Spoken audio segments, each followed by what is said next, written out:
Where Winds Meet is massive. From its map to its minigames, to its collectibles, to its customization options, every aspect of the Wuxia RPG makes the same initial impression. This game is big. It's equal parts exciting and daunting to dive into, but that scale is a double-edged sword.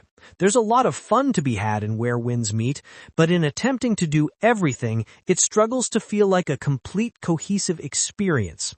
It's hard not to get excited about Where Winds Meet after playing through its opening minutes. While there isn't much gameplay in the prologue, apart from some QTEs and a quick mini-boss fight, it's a cinematic thrill ride.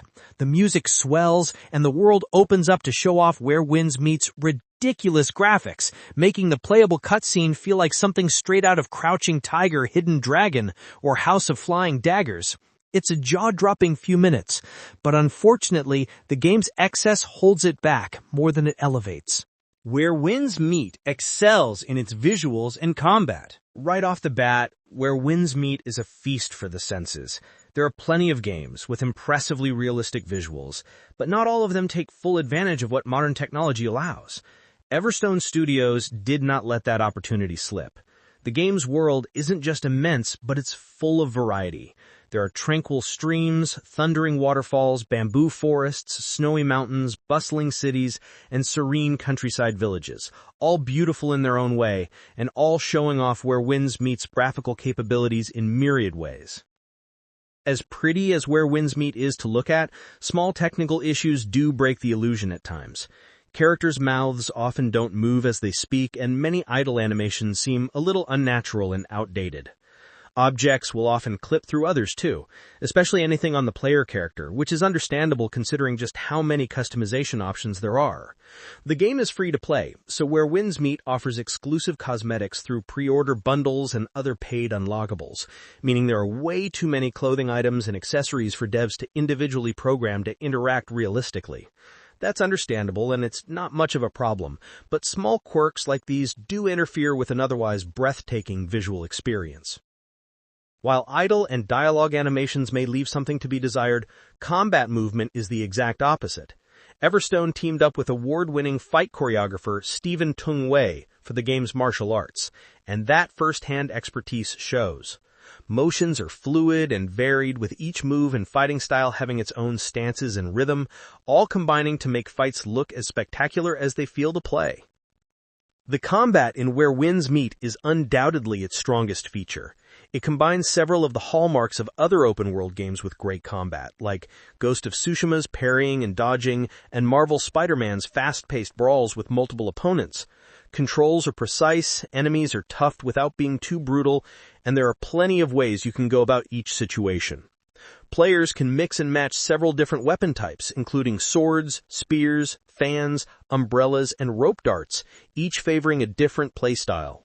There are also 12 martial arts and 23 mystic arts to explore, which offer unique moves and advantages both during and outside of combat. Every one of these options also comes with its own upgrade path, so no matter what you choose, you can feel yourself progressing, and your abilities will open up the more you play. Some of Where Winds Meet's mechanics are not nearly as polished as others. Unfortunately, most other gameplay mechanics do not feel as compelling or well thought out as the combat. Many puzzle sections do not feel particularly puzzling because objectives and map markers all but spell out how to complete them.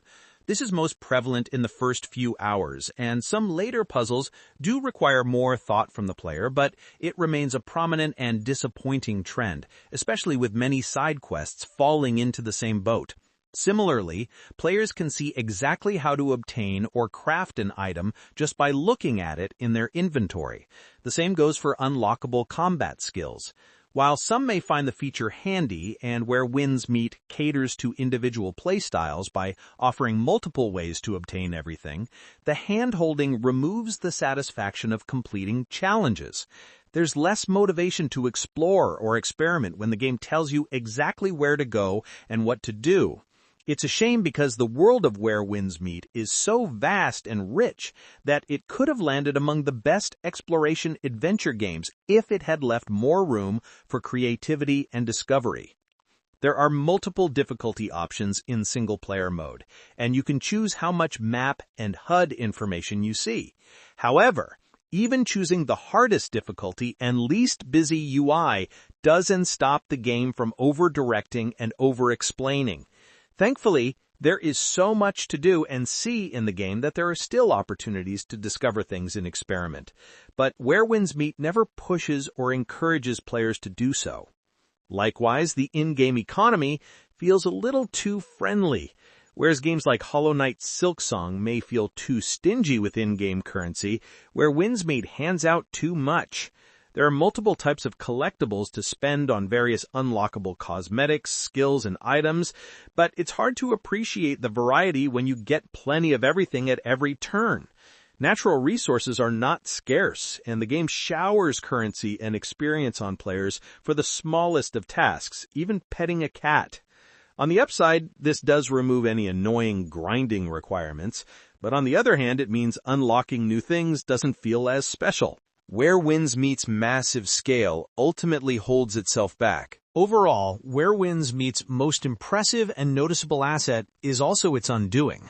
The sheer amount of content and mechanics in the game comes at a price. You can spend hours doing any number of different activities, from fishing to playing instruments to exploring dungeons, but most of them don't feel special or particularly deep. Apart from some highlights in the world design, main story, and combat, it feels like Where Winds Meet spreads itself too thin. It does everything, but it only excels in a few areas. Yes, there are thousands of NPCs you can interact with, but the chatbot mechanics the game wants you to use to talk to them are limited and clunky. Yes, there are numerous ways to customize your character and advance your skills, but this leads to menu bloat. There is a lot to love about Where Winds Meet. Its combat mechanics are stellar, its world is remarkable, and it offers several fun twists on tried-and-true RPG mechanics.